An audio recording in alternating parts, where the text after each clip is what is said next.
Sa pagpanaaraw sa ating lahat, ako si Sarina Espada Martin, ilalahad kong aking tunan para sa daily devotion na pinamagatang anong pinagkapareho ng demonyo at Kristiyano. So, ang ating concept is faith and practice. So, meaning to say, is true biblical faith is not just intellectual belief. It leads to life transformation. So, ang ating scripture is James chapter 2 verse 19 na sinasabi, you believe that there is one God.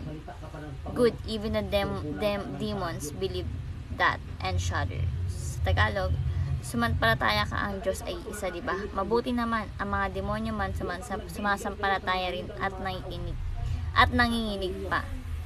So, ang ating katuruan, number 1, faith gives direction. So, ang pananampalataya ay parang compass yan. Tinuturo nila kung saan yung tamang daan. Diba? Naniniwala ka kay Jesus. Kaya alam mo dapat ka mamuhay ng may kabanalan. So, faith gives direction. Number 2, obedience is walking in that direction.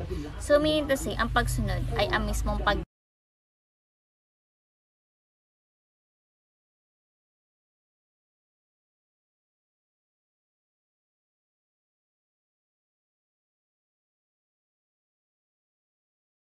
Number 3, faith and obedience are two sides